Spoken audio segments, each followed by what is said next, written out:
nous ne sommes pas avec Mylène Farmer, mais quelque part, il y a un peu de Mylène Farmer dans Chloé Morin. Où est-ce qu'il y aura du Chloé Morin dans Mylène Farmer? Très belle chanson.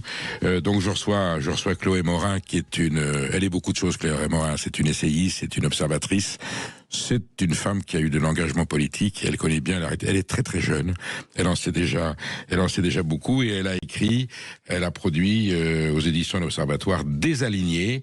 Masculinisme, polarisation du débat, dissolution du commun, lâcheté du politique, 2 points, comment le féminisme peut guérir les dérives de notre époque. Merci d'être venu, Chloé Morin, leur mission est terminée. Voilà, tout est dit. Non, mais c'est une une qui résume parfaitement. C'est vrai d'avoir une une aussi longue, mais bon, vous pointez. Votre ouvrage est un document à lire absolument, j'allais dire, non seulement par tout le monde, par ceux qui nous gouvernent, par ceux qui n'ont pas d'espoir, par les femmes, par les hommes, et vous plantez, je veux dire, le décor d'une nouvelle sociologie, d'une nouvelle réflexion politique, de A à Z, avec à chaque fois, vous avez des chapitres qui posent le problème, et puis vous avez fragment de survie politique numéro 2, numéro 3, vous apportez des solutions. Jean-François Kahn, mon maître, me disait, tu ne fais pas de critique sans apporter une solution. S'il n'y en a pas, c'est que le problème est mal posé.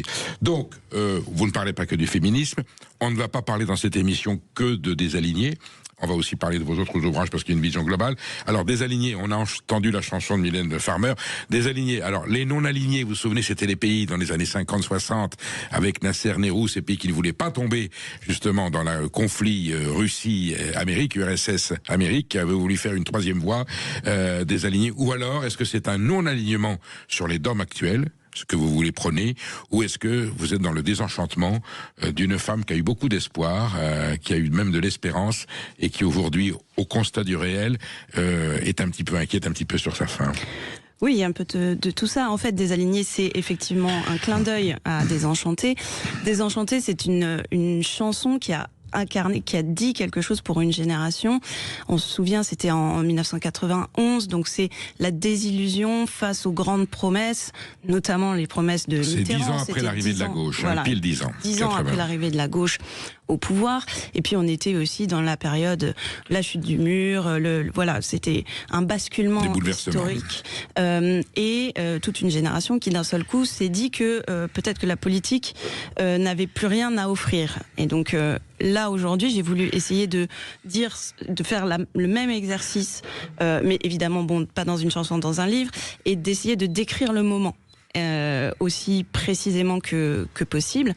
Et le moment, me semble-t-il, pour moi, mais pour beaucoup d'autres, c'est un moment de fatigue du clash, de la guerre de tranchées qui est devenue le débat politique. Oui. Et Désaligner, le sens premier, c'est ça, c'est de dire parfois, même tous les jours aujourd'hui, il y a des débats, des polémiques, et on nous demande de choisir son camp. Et parfois, on ne veut pas choisir son camp. Parfois, on a une nuance à apporter. Parfois, on a besoin de temps pour réfléchir. Parfois, on n'a tout simplement pas d'avis, et c'est très bien ainsi. Et être sommé sans arrêt de choisir son camp dans des débats qui sont parfois extrêmement caricaturaux, c'est épuisant. Et ça donne le sentiment aux gens qui essayent de tenir à la raison, à la modération, au compromis, au dialogue, au temps long de la réflexion. Tous ces gens-là, en fait, sont en train de se décourager et de se dire peut-être que le débat public, c'est plus pour moi, peut-être que la politique est devenue trop polarisée, peut-être que tout va trop vite. Et c'est chez ces gens-là qu'on voit aussi ce qu'on appelle la fatigue informationnelle, qui est une fatigue pas seulement d'avoir des mauvaises nouvelles tous les jours en allumant la radio, mais la fatigue d'être saturé d'informations, de notifications sur notre téléphone portable, de voir des choses comme ça sur les réseaux sociaux qui passent, qui tournent toujours plus vite, et un monde qui nous semble de plus en plus étranger. Donc Désaligné, c'est aussi en fait le fait de se sentir un peu dépassé par notre époque, et par la manière dont les réseaux sociaux, les plateformes, de plus en plus structurent le débat public. Alors, vous apportez des nouveaux concepts, vous émettez des idées dans une analyse très subtile et on peut dire complexe. C'est un ouvrage intellectuel, mais parfaitement lisible. D'abord, vous écrivez très bien. Je me rends compte que ça facilite la compréhension de certains concepts un peu difficiles. Mais vous réintroduisez une notion de féminisme. Ça va être l'objet de notre échange. Quelque part, la formule aujourd'hui, c'est qu'on a tout essayé. Et donc, on va aller peut-être vers les partis extrêmes. Et là, vous dites, on a essayé un féminisme qui est peut-être peut-être pas le bon, parce qu'il est parti de notions qui n'est peut-être pas conformes au réel. Est-ce qu'on peut repenser un féminisme, voilà, le féminisme, comment dire, ce que le féminisme pourrait sauver, oui. ou alors,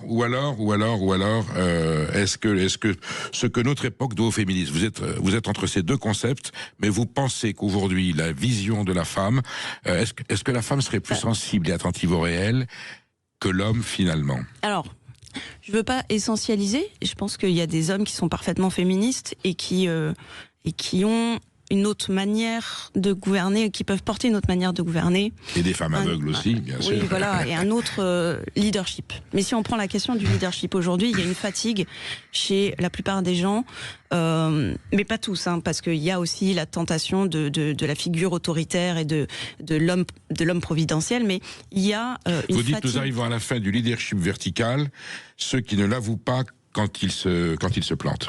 Oui, c'est ça. C'est-à-dire, en fait, on a beaucoup d'exemples d'hommes qui ont gouverné de manière très verticale, sans jamais avouer aucun doute, en avouant jamais quand ils se sont trompés, en étant très peu dans la collégialité, très peu dans l'empathie et la bienveillance. Et je pense que le féminisme essaye de porter une vision du leadership qui est beaucoup plus dans l'horizontalité, la bienveillance et l'empathie, sans être bisounours, hein, si vous voulez. Mais je pense que là-dessus, on a une mutation en cours et qu'il y a vraiment, au sein de la population française, mais même dans plein d'autres pays, une aspiration à changer la manière de gouverner profondément. Et pourquoi est-ce que je vais chercher le féminisme ? Parce qu'en fait, je me suis rendu compte que pour beaucoup de gens autour de moi, quand on parle de féminisme aujourd'hui, il y a une crispation. Une crispation, pourquoi ? Parce que pour eux, le féminisme aujourd'hui, c'est une version du féminisme qui est la version performative et radicale que vous trouvez sur les réseaux sociaux. Donc celle qui fait des happenings et qui choque pour faire avancer des idées. Cette version du féminisme, elle a toujours existé. Et c'est très bien. Moi, je critique pas. Je veux dire. Vous dites, Chloé Morin, vous parlez de l'émancipation féminine prise au piège des plateformes. Alors, j'ai voulu écrire pour pointer le piège, dire que le féminisme mérite une autre horizon. C'est ça. C'est-à-dire que si le féminisme se réduit à cette version-là, qui est en fait la version qui circule le mieux sur les réseaux sociaux, eh bien, nous laissons de côté des tas de gens qui peuvent très bien se reconnaître dans la vision féministe, mais qui ne se reconnaîtront jamais dans la vision radicale du féminisme. C'est un féminisme humaniste, en fait. Oui, bien sûr, c'est universaliste. C'est pas un féminisme dogmatique, comme on a pu l'observer, le voir évoluer, qui a apporté aussi dans le débat ses richesses. Et voilà. Vous le repensez comme un humanisme. Et bon, est-ce que l'homme est l'avenir de la femme, l'homme avec un grand H, et non pas avec un petit H? C'est exactement ça, en fait. J'essaye juste de dire, aujourd'hui, le débat public se polarise. Il ne faut pas qu'on pense que le féminisme, c'est uniquement une radicalité. De la même manière que la gauche, ça n'est pas juste la gauche la plus radicale. Et il y a cet éternel procès entre les gauches, et donc la gauche radicale dit que la social-démocratie est tiède et que ça n'est pas vraiment la gauche. Ça a toujours existé. Mais aujourd'hui, le problème que l'on a, c'est que la social-démocratie et le féminisme universaliste ont du mal à exister sur la scène publique et à faire valoir leur point de vue, parce que justement, en fait, voilà, je ne hurle pas, je ne jette pas d'anathème, j'essaye de convaincre avec des arguments nuancé. Et je pense que cette parole-là, on en a vraiment besoin, parce que ce que j'observe dans l'opinion, et qu'on voit très bien aux États-Unis, et souvent les États-Unis sont un peu en avance sur nous, c'est le backlash masculiniste. C'est-à-dire qu'en fait, un désarroi, ça part d'un désarroi, souvent le désarroi des hommes, mais pas uniquement. J'y reviendrai. Et ce désarroi, cette perte de repères, cette perte de sens, eh bien, il y a un discours qui est le discours masculiniste qui arrive et qui lui donne un sens et qui dit, voilà, si vous vous sentez mal dans la société, si vous avez l'impression de ne plus avoir de place, c'est parce que on vous a volé votre place et que les femmes vous ont volé votre place. Et donc, ce discours-là masculiniste, c'est, pour le dire de manière très très simple, c'est une manière de transformer le désarroi des hommes en arme contre les femmes. Et ça a fait gagner Trump. Ça a participé à la victoire de Trump. Vous associez à ce phénomène-là la victoire de Trump? Oui, bien sûr. On le voit dans les statistiques, dans les résultats électoraux. Il y a eu un surcroît d'hommes qui ont voté pour Donald Trump parce qu'ils avaient l'impression que c'était qu'il portait le retour de la face à Kamala Harris, ou indépendamment du fait que la candidate démocrate était une femme? Je pense que ça a participé aussi, bien sûr, que la candidate était une femme, évidemment. Mais aujourd'hui, en France, on va avoir ça pour 2027. On va avoir cette question-là. Et il faut que la parole féministe soit capable de regarder le fait qu'une partie de la population est aujourd'hui dans une forme de perte de repères et a des questions sur la place qu'on peut leur donner. C'est notamment le cas des jeunes hommes. Il faut regarder ce désarroi et ne pas le juger. Il ne faut pas le regarder et faire des leçons de morale en disant ce sont des arriérés, ils n'ont rien compris. Je pense que c'est vraiment... ce serait vraiment la manière de les enfermer dans le... On va poursuivre cet échange sur Sud Radio. Vous êtes sur Sud Radio et nous recevons Chloé Morin dans la France dans tous ses états. Vous restez avec nous, vous nous appelez au 0826 300 300. Chloé Morin répondra à vos questions, que vous soyez homme ou femme, éclairé ou dans le doute. Sud Radio. Sud Radio, parlons vrai. Parlons vrai. Sud Radio, parlons vrai. Sud Radio, c'est votre espace de liberté. Et comme toute mesure, bien sûr, je ferai reconnaître d'utilité générale Sud Radio, c'est évident. Bien sûr. Vous pouvez dire n'importe quoi, on sera d'accord avec vous. Appelez le 0826 300 300, c'est votre ligne directe pour passer à l'antenne. Sud Radio, parlons vrai. Sud Radio, la France dans tous ses états. Nous sommes avec Chloé Morin, auteure de Désaligner, un ouvrage sur la façon de repenser le féminisme et de trouver son rôle et peut-être la solution pour l'humanité. Et heureusement qu'on a des femmes quand les hommes ont échoué, peut-être pour sauver ce qui reste de nos pauvres personnes. Maude Koffler, vous avez une question de femme à poser à Chloé Morin. Chloé Morin, il y a des combats à mener, le machisme existe encore, on le sait, mais il y a des excès dans le sens inverse et vous en parliez tout à l'heure à demi-mot, un militantisme radical. Elisabeth Badinter dénonce la pensée binaire des néo-féministes. Est-ce que vous n'avez pas le sentiment quand même, au bout d'un moment, pour parler franchement, qu'elle desserve la cause totalement, ces néo-féministes, avec un concentré, un petit peu de frustration qu'elle décline en revendications un peu triviales? On a l'impression que c'est une sorte d'exutoire, mais que finalement, ce militantisme-là ne sert à rien, à part à se faire détester et à dire « il faut haïr les hommes ». Alors, je pense que on a, si vous voulez, quand ce qu'il faut regarder, c'est qu'il y a toujours eu différents féminismes et différentes manières de militer. Et la manière de militer qui est très radicale a toujours existé. Et elle a des conséquences qui sont parfois des conséquences non souhaitées, et parmi lesquelles vous disiez à l'instant de produire une crispation chez les hommes, mais pas uniquement chez les hommes. Et donc, mais ça c'est une conséquence, si vous voulez, qu'on peut pas leur reprocher, puisque ça n'est pas leur intention. Leur intention, c'est de déplacer ce qu'on appelle la fenêtre d'Overton, c'est-à-dire de déplacer ce qu'on peut dire et ce qu'on peut penser.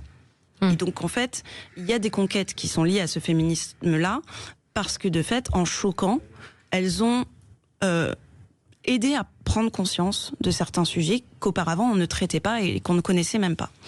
Mais moi, ce que je dis simplement, ça n'est pas que ce féminisme-là est un problème, c'est puisqu'il a toujours existé. C'est plutôt que les autres féminismes n'arrivent plus à exister. Ouais. Et que du coup, beaucoup de gens se disent, bon, c'est ça le féminisme. Mais moi, j'en ai plein autour de moi, des gens qui disent, t'es sûr que tu veux écrire sur le féminisme? Et c'est d'ailleurs pour ça que j'ai écrit ce livre. Bien sûr. Je me suis dit, ça c'est très clair. Toutes ces personnes à qui je parle tous les jours et qui sont pas des réactionnaires, qui sont pas masculinistes, mais il faut bien leur parler. Il faut bien qu'ils voient que le féminisme n'est pas contre eux. Et donc, voilà, moi, ce que j'essaye de porter, c'est ça. Et ce que je dis, c'est que dans l'architecture aujourd'hui du débat public, dont les règles sont imposées de plus en plus par les plateformes, c'est difficile de porter ce discours-là, parce que de fait, je fais pas de happening, je lance pas d'invectives, j'ai pas un féminisme spectaculaire. Alors vous faites allusion à un féminisme que vous aimez, qui est celui de la chanteuse Billie Eilish, et je raconte une anecdote. Vous êtes à un concert de Billie Eilish et vous envoyez un message à Emmanuel Macron, président de la République. En quoi voulez-vous l'interpeller par rapport à ce que vous vivez à ce moment-là? Alors, en fait, Ça fait longtemps que je réfléchis, j'en parlais tout à l'heure, au leadership. Alors, vous aviez son portable, mais oui, vous avez travaillé, vous l'avez connu à l'Élysée, puisque vous avez participé à un moment donné à la gouvernance socialiste. Vous avez cette expérience dont vous tirez une conclusion, d'ailleurs sans concession. Voilà. Oui, bien sûr. J'essaye d'être lucide sur la place que j'ai occupée. À cette occasion, c'est un homme avec qui on peut échanger, et là, vous lui envoyez un message spécifiquement au moment du concert de... Non, alors, pour le coup, je discute avec tous les responsables politiques, qu'ils soient de gauche, de droite, RN, tout, parce que ça fait partie de mon métier, de comprendre leur stratégie et de comprendre ce qu'ils font. Et parmi les sujets dont on discute souvent, et qui moi me tiennent à cœur, c'est cette idée du leadership. Comment on dirige aujourd'hui ? Il se trouve qu'Emmanuel Macron, on lui a beaucoup reproché d'avoir incarné cette verticalité et d'avoir pas su reconnaître ses erreurs, d'avoir parfois méprisé. Il l'a porté très haut même. Il est allé très loin dans la verticalité. Il est allé très loin dans la verticalité, mais il faut toujours se souvenir que la première année, ça marchait très bien. Oui. Et que nous avons un imaginaire, nous, Français, qui est quand même très... on adore l'homme fort, on pense à De Gaulle, et on sortait de Hollande, Napoléon. On était dans une espèce d'horizontalité molle, et là, on retrouvait une verticalité un peu régalienne. Et donc, jusqu'à l'affaire Benalla, l'affaire Benalla est arrivée pour mettre un coup d'arrêt à ça, et puis après, ça a été la descente un peu aux enfers du président de la République, mais au début, ça marchait. Et donc c'est très intéressant de voir dans quelle mesure les responsables politiques peuvent arriver à la fois à s'amender eux-mêmes, puisque lui a une réflexion sur son propre leadership. Enfin, je veux dire, tous les responsables politiques que je connais réfléchissent quand même à leur propre pratique du pouvoir. Et la question qui se pose, c'est où est-ce qu'on va trouver des alternatives ? Et il se trouve que moi je cherche à l'étranger. Alors il y a un modèle qui est intéressant, c'est celui de l'ex-premier ministre néo-zélandaise, mais qui, elle, a porté un leadership plus empathique, plus horizontal et plus maternel, en fait. Et ça a été intéressant, mais elle a démissionné parce qu'elle était trop... Elle a dit elle-même que c'était trop dur. Parce que, justement, dans l'histoire, nous avons Indira Gandhi, Golda Meir, Madame Thatcher, Angela Merkel. Là, ce sont des femmes... J'allais dire masculine, c'est dans le comportement. La première ministre danoise, à la rigueur, correspondrait un petit peu plus peut-être. Voilà. Donc il y a une évolution dans le féminisme politique au moment d'exercer le pouvoir. Est-ce que Madame Cresson et Madame Borne ont été dans ce profil un peu moins aussi ? Un peu moins. Bon. J'ai l'impression. Mais alors, juste pour finir sur Billie Eilish, il se trouve que dans l'art et dans la musique notamment, parce que la musique pop, c'est évidemment la chose que tout le monde connaît, donc c'est facile d'aller chercher des choses qui fascinent les gens.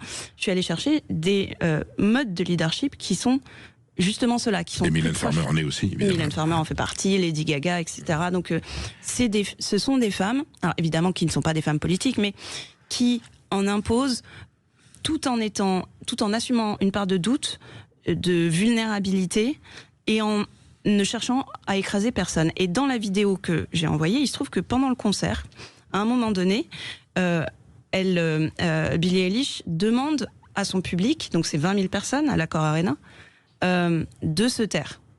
Silence. Et il y a un silence total. Et c'est très impressionnant, parce que je ne connais aucun responsable politique. Le respect qu'elle impose, alors qu'elle est dans un spectacle. Alors qu'elle elle menace pas, elle ne promet rien, mais elle demande de se taire et tout le monde se tait. Et ça, c'est très intéressant. C'est des éléments évidemment, ça paraît anecdotique, mais je trouve que pour les responsables politiques, c'est toujours très intéressant d'aller s'inspirer. Oui, bien sûr, mais parce qu'il réfléchit.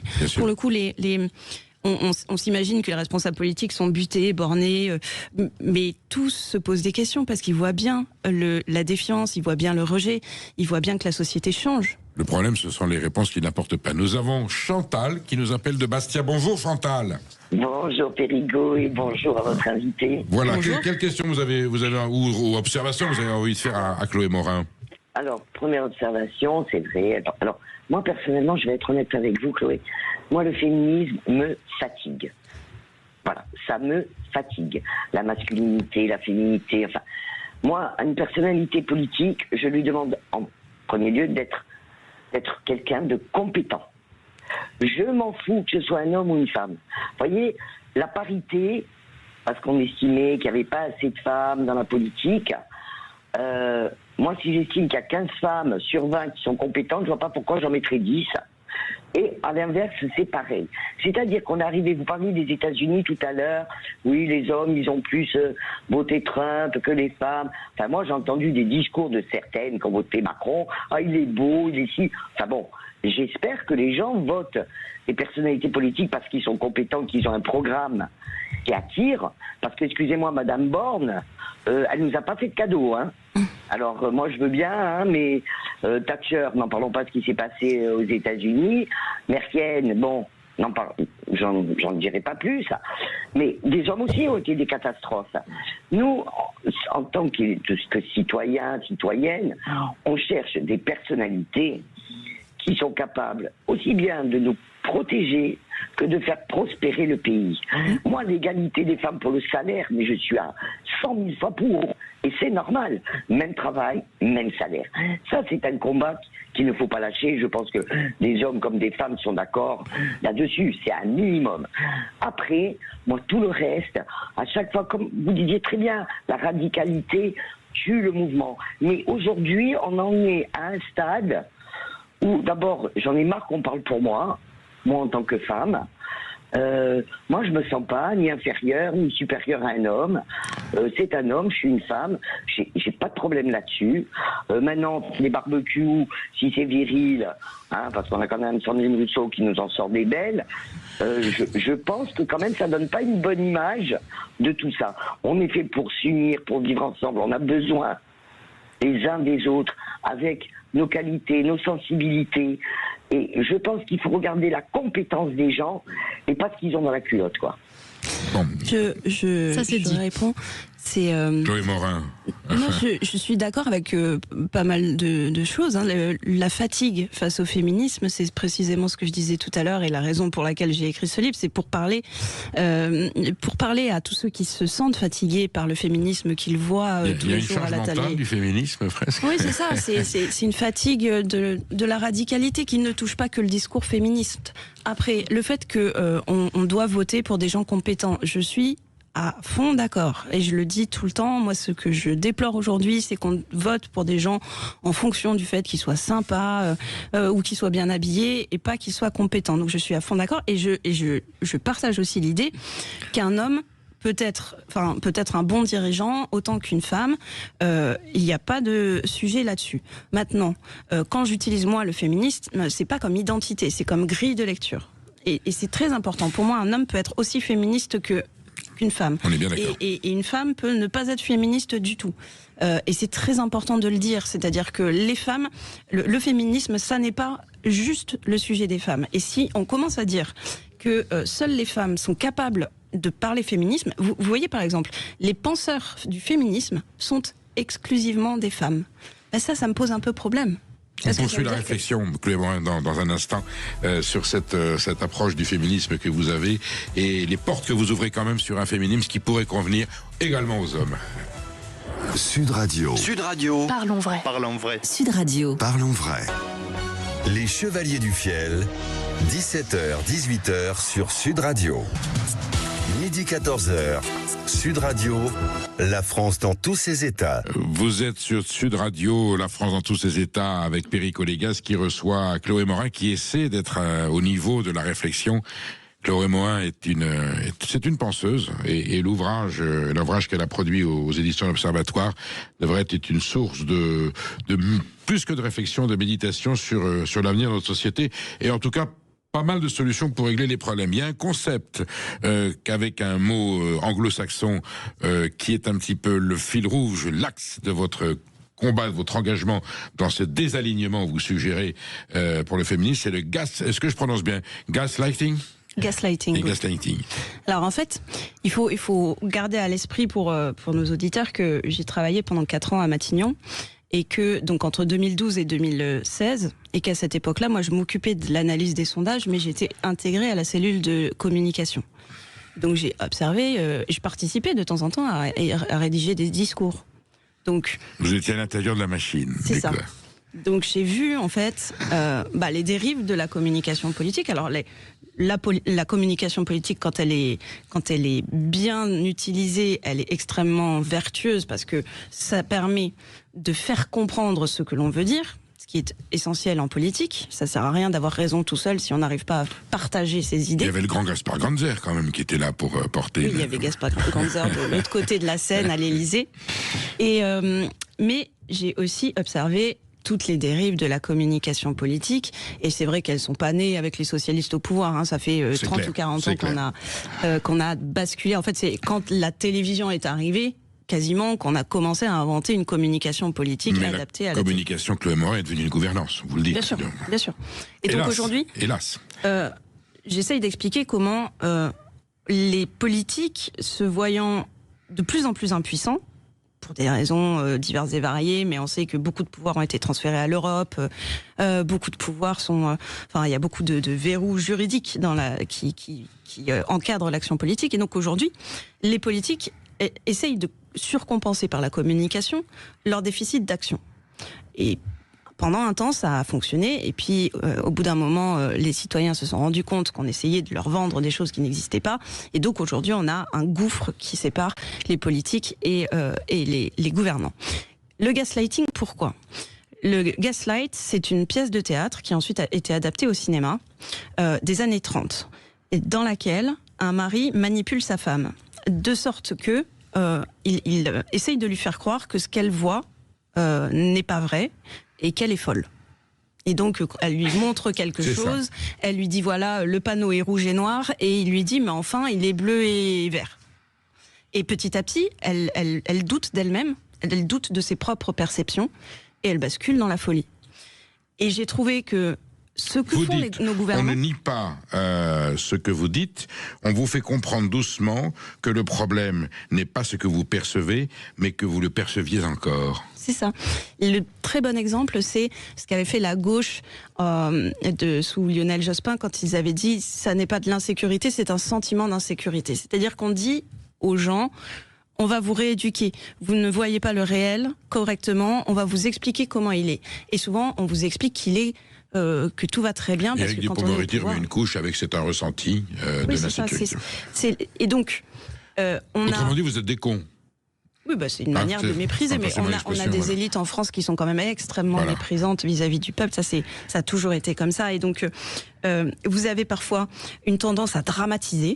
Donc, quand un responsable politique veut absolument que vous trouviez son action géniale en matière de sécurité, il va dramatiser à outrance, puis ensuite vous proposer des mesures fortes. Et puis, quand il ne veut pas agir sur un sujet, ou quand il ne sait pas quoi faire, il euphémise, ou il n'en parle pas. Et donc là, on dit non, mais il n'y a pas de problème. Et donc il y a cette distance tout le temps entre le réel tel que les gens le voient et puis la parole politique. Si bien que petit à petit, la langue politique s'est désarrimée du réel. Et aujourd'hui, les mots politiques flottent. Et quand vous dites égalité, liberté, fraternité, république, etc., ça n'adhère plus, en fait. Les gens n'y croient plus. Vous le séquencez en 3 étapes, si j'ai bien compris. Le déni officiel d'une vérité connue, l'injonction contradictoire permanente, et puis le brouillage moral des responsabilités. Oui. C'est les 3 phases qui conduisent à cette perversion. Oui, c'est 3 exemples. Pour le coup, il y a beaucoup de techniques de communication. Et l'avantage... Faire glisser, c'est la défi. Il faut faire glisser. Il n'y a pas de problème, circuler, il n'y a rien à voir. Le consensus absorbant les conflits dans une langue désactivée. Le concept est un peu intellectuel, mais il dit tout. La langue est désactivée, c'est-à-dire qu'en fait, les mots n'évoquent plus rien. Ils ne véhiculent plus rien et ils n'ont plus d'écho dans la population. Et donc on se trouve dans une situation qui est une situation terrible où il n'y a plus d'échange, de discussion, de possibilité même de partager un langage commun. Donc vous avez le langage des citoyens, le langage des responsables politiques qui souvent est plein en plus d'acronymes, de vocabulaire administratif, de novlangues militantes, on n'y comprend rien. D'ailleurs, je donne plein d'exemples de ces mots des féministes qui sont... les gens sont largués quand il faut apprendre qu'est-ce que ça veut dire sororité, puis ensuite ce YEL, et puis ensuite... tous ces mots-là... on déconnecte. On déconnecte, on comprend plus rien. Et alors, s'il y a plus de débat. Il y a la confrontation, l'invective et on bascule dans la colère. Et la menace. Nous avons Patrick qui nous appelle de la capitale de la France, de Paris. Bonjour Patrick. Bonjour. Bon, vous êtes un féministe convaincu, Patrick, ou non? Non, pas du tout. Je suis absolument... Je vous provoque. Oui, mais il n'y a pas de problème. Avec plaisir. Non, moi je suis pas féministe. Je suis pour défendre la place de la femme dans la société humaine, c'est-à-dire la femme en tant qu'être humain. Mais voilà, moi rien que le mot. En fait, je trouve que le mot féministe aujourd'hui, il a plus de raison d'être. Moi, je trouve que le féminisme c'était quelque chose d'absolument indispensable. Il y a tout un parcours. On va pas refaire l'histoire du féminisme, mais tant qu'il s'était agi d'un mouvement politique pour défendre la place de la femme dans la société. Donc ça, pour moi, c'est la grande vertu et le grand héroïsme du féminisme. Et quand il a commencé à devenir autre chose qu'un mouvement politique, c'est-à-dire pour défendre la place de la société dans la femme dans la société, il devient illégitime et il devient un peu ce que Madame Morin, en tout cas c'est ce que j'ai perçu,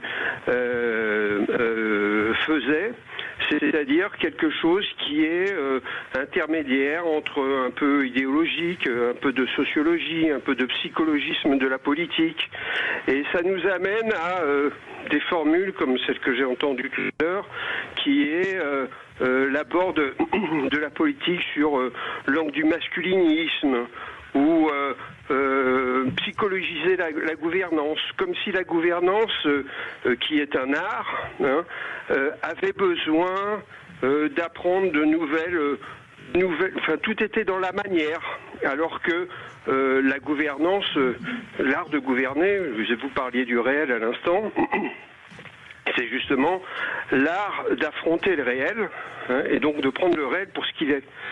Et donc quand on gouverne, un jour on est doux, un jour on est vertical, puis le lendemain on est horizontal, puis le jour d'après on est autoritaire, et le jour d'après on est audacieux, et puis après on est camarade. Enfin bon. Entendu. Donc Patrick, on a compris. Je demande à Chloé Morin de vous répondre parce que votre remarque est pertinente, Chloé Morin. Alors sur le fait que le féminisme aurait été pertinent tant qu'il défendait les femmes, moi je pense qu'il défend toujours les femmes, et je pense qu'aujourd'hui il a une raison d'être. Il a toujours une raison d'être, ne serait-ce que parce que si vous regardez les salaires à compétences égales, les femmes ne sont toujours pas payées également. Et donc pour le coup, moi je suis loin de penser que tout est acquis, terminé, et que l'égalité parfaite est faite, et qu'il faut s'arrêter.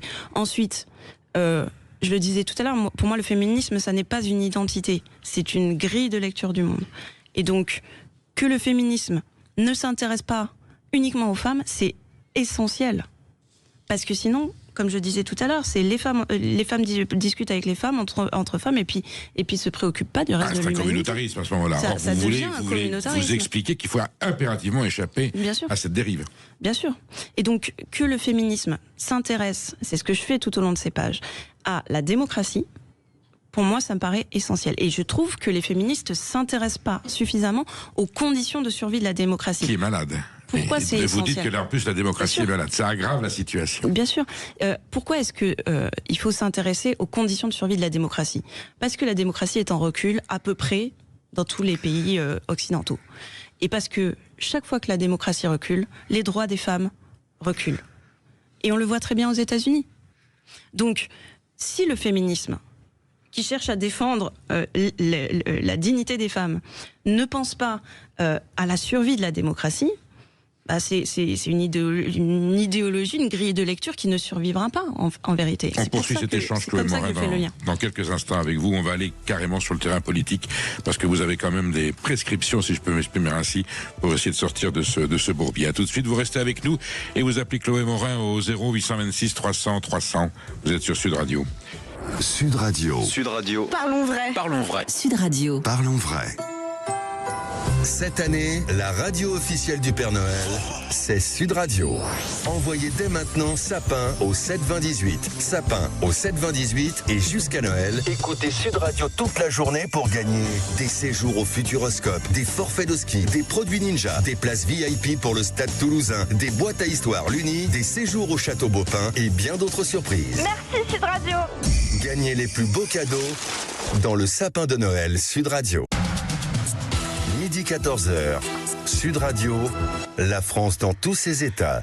Nous sommes avec Chloé Morin, vous êtes sur Sud Radio avec Pierrick Oligas, je reçois Chloé Morin. Chloé Morin, ce n'est pas que l'ouvrage aujourd'hui dont nous parlons qui est désaligné aux élections de l'Observatoire, ça a été aussi, on a les politiques qu'on mérite. Quand il aura 20 ans, on aura tout essayé. Et puis le précédent, les inamovibles de la République. Alors là, on va parler aujourd'hui justement de nos institutions que vous estimez affaiblies, peu représentatives.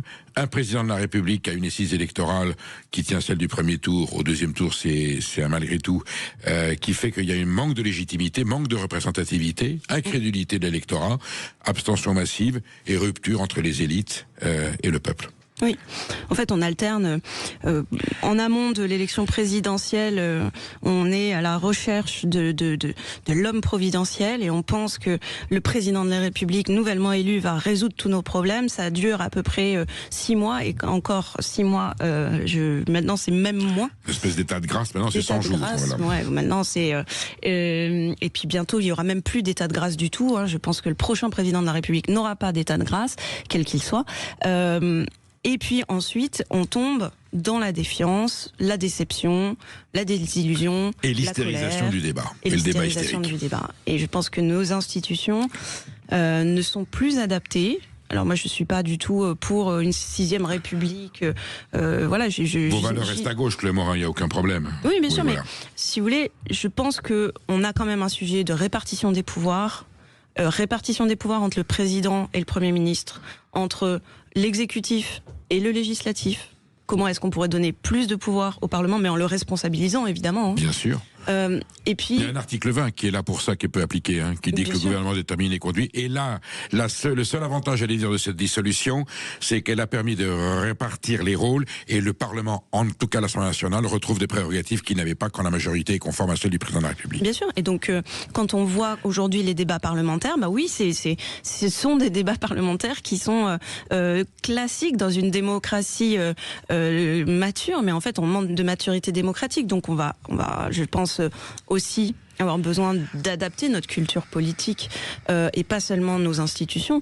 Mais je pense en tout cas que la question des institutions aujourd'hui doit être posée et que les candidats à la présidentielle en 2027 ne pourront pas faire comme si on pouvait rester comme ça. Parce que rester comme ça, ça veut dire avoir un président à nouveau élu sur une base extrêmement faible et qui va gouverner pendant 5 ans tout seul. Ça me semble impraticable aujourd'hui. Alors, ils font tous des bouquins avant d'arriver au pouvoir. Il y a un programme électoral qui est déjà dans un livre. Alors, les livres politiques, vous dites ras-le-bol. Il y a quoi? Il y a une idée par chapitre, des phrases de 12 mots maximum, indignation calibrée, le chapitre de la République et les jeunes, et puis bien sûr, il faut réconcilier les Français. Oui. Donc, la sauce tomate, tout le monde a le même concept, en avant, et chacun met sa petite graine, souvent pas toujours écrit par eux, et alors on considère que ça y est, le programme est annoncé. Ah, c'est le problème. Alors, il y a quelques exceptions, il y a quelques responsables politiques qui écrivent leurs livres, mais c'est vrai que moi, dans mon métier, je suis obligée de lire un peu les livres des responsables politiques, et c'est vrai qu'il y a tellement de langue de bois, tellement de formules toutes faites. Je comprends que les électeurs en aient marre, parce qu'en fait, il n'y a plus rien qui sonne vrai. Il n'y a plus rien qui sonne vrai, tout est calibré. Rien. Oui, puis tout est calibré pour créer la polémique qui va bien et pour surtout éviter toutes les polémiques qui, là, ne seraient pas anticipées, parfaitement cadrées. Et donc, en fait, je pense que les Français voient que tout est écrit d'avance. Tout est...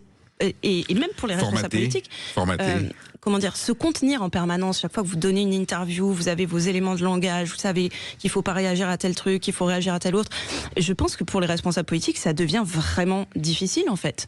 Et que si on a le sentiment que tout est faux, que plus rien n'est authentique, plus rien n'est libre, et qu'il n'y a plus de parole libre, c'est aussi pour ça. Vous dites le propre de l'apathie démocratique est de ne pas réaliser que le recul démocratique est une réalité. Bien sûr. Bien sûr.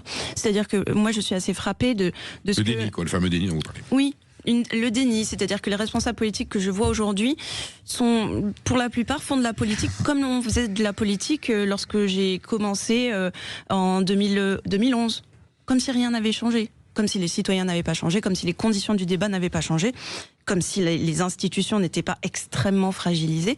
Et ça me fait peur, parce que en réalité, le monde change, le monde bouge. On a déjà loupé le virage de la mondialisation. Nos élites n'ont pas su voir. Celui de l'Europe est un peu foireux aussi. Celui de l'Europe, le évidemment. Le peuple français aspire à quoi? Si, là, vous qui captez... pas tout, mais en tant que femme jeune qui avait fréquenté les élites, qui en même temps est en contact avec les élites du pays, vous sentez que le peuple français dans sa globalité aspire à quoi? Moi, je pense à de l'ordre, à de l'espoir, à du rêve? Évidemment qu'il y a un besoin d'ordre. Je pense que les gens sont plus dans les grands rêves de progrès, ils aimeraient simplement arrêter de perdre. C'est-à-dire qu'il y a cette nostalgie, je parle de nostalgie du futur au début, c'est la définition de ce qui est en train de devenir le progressisme. Moi, j'ai grandi comme tout le monde avec l'idée que demain allait être mieux qu'hier. Ça, c'était le progressisme, la croyance en le progrès. Aujourd'hui, on constate tous que demain n'est pas mieux qu'hier. Et en réalité, me semble-t-il, les attentes les plus réalistes des gens, c'est pas qu'on réenchante la vie, plus personne n'y croit parce que tout le monde a compris que le monde était très dur et complexe.